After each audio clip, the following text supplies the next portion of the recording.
રાજુલા જાફરાબાદના ધારાસભ્ય હીરાભાઈ સોલંકી હવે ફરી એકવાર ચર્ચામાં આવ્યા છે અને ચર્ચામાં એટલા માટે આવ્યા છે કારણ કે એવી ચર્ચાઓ થઈ રહી છે કે એમની ઉપર એક ખેડૂત દ્વારા જમીન પચાવી પાડવાના આક્ષેપ લગાવવામાં આવ્યા છે। આ આખી બાબતમાં કેટલો તથ્ય છે, શું સમગ્ર મામલો છે, એની વિગતે ચર્ચા કરીશું। નમસ્કાર, હું છું ઉજ્જવલ અને આપ જોઈ રહ્યા છો નિર્ભય ન્યૂઝ। રાજુલામાં હીરા સોલંકીની ઉપર એક ખેડૂત દ્વારા આક્ષેપ લગાવવામાં આવ્યો છે। ખાસ કરીને એમની જમીન પચાવી પાડવાનો પ્રયાસ હીરા સોલંકી દ્વારા કરવામાં આવ્યો હોય એવી પણ વાત કરવામાં આવી છે। ખાસ કરીને આખી બાબતને લઈને જો આપણે વધુમાં ચર્ચા કરવા જઈએ તો અમરેલી જિલ્લાના રાજુલા તાલુકાના ધારાના નેસ વિસ્તારના એક ખેડૂતને કથિત રીતે ધમકી આપવામાં આવી હોવાનો આક્ષેપ અને તેને લગતો એક વિડીયો સોશિયલ મીડિયામાં વાયરલ થયો અને સમગ્ર વિસ્તારમાં હાલ આ ચર્ચાનો માહોલ બન્યો છે। આપણે જોયું છે કે એક ઓડિયો ક્લિપ વાયરલ થઈ રહી છે કે જેમાં ખેડૂત અને હીરાભાઈ સોલંકી વાત કરતા હોય એવી બાબત પણ સામે આવી રહી હતી, પરંતુ આ તમામ ચર્ચાઓની વચ્ચે હવે આ આખા મામલે ખેડૂત પોતે જ મેદાને આવ્યા છે અને તેમના દ્વારા શું કહેવામાં આવી રહ્યું છે એ સાંભળી લઈએ। નમસ્તે, આજે આપણે લોટપુર ગામ, જાફરાબાદ તાલુકાના લોટપુર ગામે આવ્યા છીએ ને આપણી સાથે જે ખેડૂતો હાલ છે તો એમના ઉપર ખૂબ જ બળજબરીપૂર્વક એમની જે જમીન છે એ પચાવી પાડવા માટે ધારાસભ્ય દ્વારા એક કાવતરું કરવામાં આવ્યું છે અને એમના ભાગરૂપે છેલ્લા 2 મહિનાઓથી એ જે પરિસ્થિતિનું નિર્માણ થયું છે એ ખૂબ જ દયનીય છે અને આજે એ પરિસ્થિતિ આમ કહેવાય ને કે એની હદ પણ વટાવી ચૂકી છે। આજ આ ખેડૂતોના ખેતરની અંદર બળજબરીપૂર્વક જેસીબી નાખવામાં આવ્યું અને એમ કહેવામાં આવ્યું કે અમે તમારી જમીનનો દસ્તાવેજ કરી લીધો છે અને જો હવે તમે સાનામના ન બેઠા તો તમારી જમીન તો ગઈ, તમારી ઉપર પણ કેસ કરવામાં આવશે અને 2 કેસ તો તમારી ઉપર ઓલરેડી કરી દીધા છે 2 ભાઈઓ ઉપર। તો આપણે એના મોઢે જાણીએ કે શું પરિસ્થિતિ હતી। આજ ખોડુભાઈને સમજીએ જેમને લગભગ 3 વાગ્યાથી 11:30 વાગ્યા સુધી મને ત્યાં પોલીસ સ્ટેશને રોકવામાં આવ્યો હતો નિવેદનમાં આપણે હીરાલાલ સોલંકી અને ચેતનભાઈ શિયાળ એ કબજો મારી જમીનમાં કરવા માંગે છે જબરદસ્તી અને મેં એને ફોન કર્યો હતો મારા કાકા એમ બધા, તો એ લોકોને એમ કેવું છે કે મારી જમીન છે। મેં કીધું સાતબાર લાવો, મારી પાસે પુરાવા લાવો, મેં મારી પાસે છે તમે લાવો। તો એ લોકો કઈક પુરાવા નથી જોતા, તમારી જમીન મેં લઈ લીધી છે, દસ્તાવેજ કરી લીધો છે। મેં કીધું જમીનના માલિક અમે છે તો તમે કેવી રીતે કર્યો અને એ પોલીસ સ્ટેશનને હું જાણ કરવા એની વિરુદ્ધ ફરિયાદ નોંધાવવા માંગતો હતો તો પોલીસનું એટલું બધું ફોર્સ હતું કે મને કઈ કરવા દીધું નહીં, નામ નો લખવા દીધા અને મારે જે અરજી લીધી એમાં સાઈન કરાવી અને એની કોપીનો ફોટો પાડવા ન દીધો। ઠીક, અરજીની નિવેદનનો ફોટો તમને ન પાડવા દીધો, સરસ, એ તો એનો હોય છે। ભીખુભાઈ છે, આખો દિવસ એના ઉપર પણ બળજબરી કરવામાં આવી ને એમને જે શબ્દ વાપરવામાં આવ્યો વિકલાંગ હોય તો મારે શું છે, બરોબર? ભીખુભાઈ શું કેવું છે? મારે ઉપર એટલો ઓલો કર્યો, ફોન કર્યો ધારાસભ્યએ અને એને એવું કીધું કે તમે વિકલાંગ હોય તો શું થઈ ગયું એમ, અને જેવા ફાવે એવી રીતે મારે વર્તન કર્યું, જેલમાં નાખી દો, જો ભારે પડશે અને એવી ધમકી મારી અને જમીન કાયદેસર અમારી છે અને આવી રીતની ધમકી મારે છે 2 મહિનાથી આવી રીતના બીજા ઘણા તત્વો આવે છે વચ્ચે આવીને કહે છે કે ભાઈ તમે સમાધાન કરી નાખો પણ તારની ના પડી એટલે આવી રીતનું હવે જમીનનું કીધું છે ધારાસભ્યએ પોતે હીરાભાઈ સોલંકીએ ફોન કરીને મને કીધું કે તમને ભારે પડશે।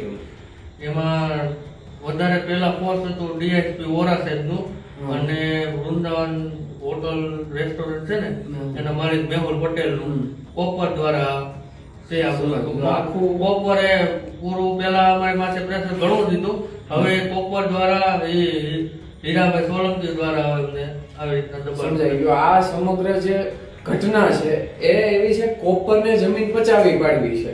હવે ખેડૂતો જમીન દેવા તૈયાર નથી તો એન કેન પ્રકારે કોપરને જ આ જમીન લેવાની છે। બરોબર, એ જ વાત છે ને. તો કોપરના જે ગુંડાઓ કહી શકાય કે જે એમના કરતા હતા ધરતા જે કાંઈ છે એ પ્રેશર આપી અને આ લોકો પાસેથી જમીન લેવા માંગે છે. એમના નામ પણ બોલે છે, ડીવાયએસપી હરેશ વોરા, બરોબર, બીજા મેહુલ પટેલ, ધીરુભાઈ ખુમાણ. આ તમામ જે લોકો છે એ બધાય કોપરના ચાટુકાર છે. તો આ બાબતે તમે કલેક્ટર સાહેબને કેટલી વાર જાણ કરેલી? પછી વાંધાજી કરેલી, પછી આપણે જેટકોના સાહેબ સાવકુંડલા એને પણ જાણ કરેલી, રજીસ્ટર એડી કરેલું છે. ઓકે, જેટકોમ નો શું જવાબ આવ્યો છે? કોઈ જવાબ નથી, કોઈનો નથી આવ્યો જવાબ કઈ આવ્યો જ નથી. બરોબર, આ લાઈન જેટકોની છે કોપરની છે? નહીં, લાઈન કોપર બદલાવે છે. શું કામ કે કંપનીને દે છે, કંપનીને આપે છે, બાબરકોટ કંપનીને અલ્ટ્રાટેકમાં જાય છે. અલ્ટ્રાટેકમાં જાય છે, પણ પરંતુ એને પોતાને ખર્ચે એને નડતર હોવાથી કોપરને નડતર હોવાથી લાઈન બદલાય છે. બરોબર, ખેડૂતને નડતર હોય તો લાઈન નથી બદલવામાં આવતી. સૌથી મોટી જોવાની વાત એ છે કોપરને નડે છે એટલે લાઈન બદલે છે. હવે લાઈન તો બદલે છે પણ લાઈન બદલવા પાછળ ખેડૂતોને વળતરનો રૂપિયો નથી આપતા. દાદાગીરીથી એના ખેતરની અંદર એ લોકોને થાંભલા નાખવા ખેડૂતોને નખાવે છે. કેટલા થાંભલા છે? લગભગ 13 થાંભલા બદલાવે છે. જે મૂળ જેટકોની લાઈન છે એનું અલાઇનમેન્ટ ફેરવી અને લાઈન બદલાવવામાં આવી રહી છે. જે મૂળ જગ્યાએ લાઈન નથી જતી, જ્યાં છે ત્યાં કોપર આડી પડે છે. એને ઓલું થાય તો એ લોકો ખેડૂતોના બિચારા જે ખેડૂતો લાચાર છે એ લાચાર ખેડૂતોના ખેતરમાં પરાયણે થાંભલા નખવે છે. અને આનું વળતર કોઈને આપ્યું છે ખરું? નથી આપ્યું ને. બરોબર, વળતર કોઈને નથી આપ્યું ને. આ વાત છે. તો અત્યાર સુધી કોઈને નોટિસ કલેક્ટર દ્વારા કોઈ મધ્યસ્થી કરવામાં આવી, પ્રાંત દ્વારા મધ્યસ્થી, મામલત દ્વારા કોઈ પૂછ્યું નથી. બરોબર, આવે છે કોણ? પોલીસ. મારું નામ ભીખુભાઈ દાખલા છે. મારું કામ ધારામાં છે. રોડપુર ખાતા નંબર 150, સર્વે નંબર 187 2 પૈકી 1 એ મારો સર્વે નંબર છે. અને એ જમીન માટે ધારાસભ્ય શ્રી પસાવી પાડવા માટે મને ધમકી મારે છે અને એમ કહે છે તું ગમે હોય અને તો મારે શું છે કે જમીન મેં લઈ લીધી છે, મારી જમીન છતાં અહીંયા લઈ લીધી છે અને 2 મહિનાથી મને કવરાવણી કરે છે. આવી રીતનું મારે દિવ્યાંગતા, મેં એમ કીધું કે હું દિવ્યાંગ છું, તો દિવ્યાંગ તો હોય તો એ કેવું થઈ ગયું? એ દિવ્યાંગતાને ઉપર ટિપ્પણી પણ કરી છે. તે મને બહુ દુઃખ થાય છે અને હું બધાને કહું છું કે મારી ઉપર દુઃખ થાય છે મને, પણ હું પોગી શકું એમ નથી. તો બધાએ મને થોડોક સપોર્ટ આપો એવી મારી માંગણી છે. નમસ્તે. આજે આપણે લોધપુર ગામ, જાફરાબાદ તાલુકાના લોધપુર ગામે આવ્યા છીએ ને આપણી સાથે જે ખેડૂતો હાલ છે તો એમના ઉપર ખૂબ જ બળજબરી પૂર્વક એમની જે જમીન છે એ પચાવી પાડવા માટે ધારાસભ્ય દ્વારા કાવતરું કરવામાં આવ્યું છે.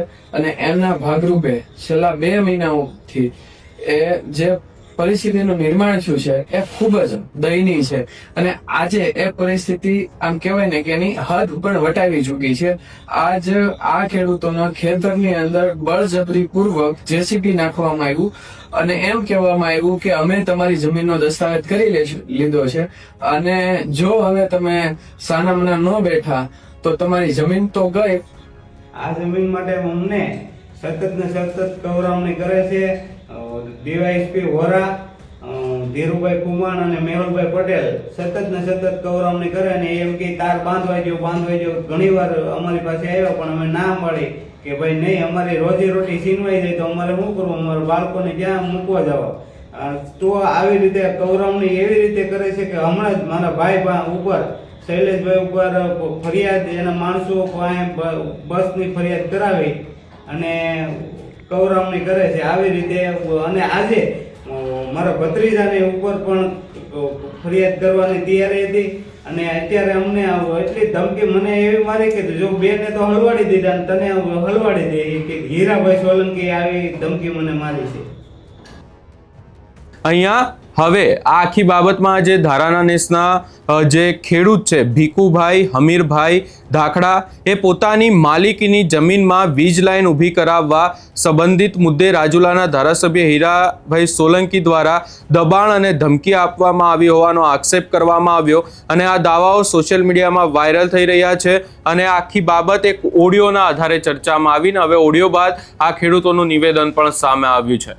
હવે આ આખા મામલામાં જોવાનું રહેશે કે આગામી સમયમાં શું થાય છે, કારણ કે આક્ષેપ ગંભીર છે અને આક્ષેપ સીધા જ ધારાસભ્ય ઉપર લગાવવામાં આવ્યા છે. આ સમગ્ર બાબતે તમારો શું અભિપ્રાય છે એ અમને કમેન્ટ કરી જરૂર જણાવશો અને અમારી ચેનલ નિર્ભય ન્યૂઝને લાઇક શેર સબસ્ક્રાઇબ કરવાનું ભૂલશો નહીં.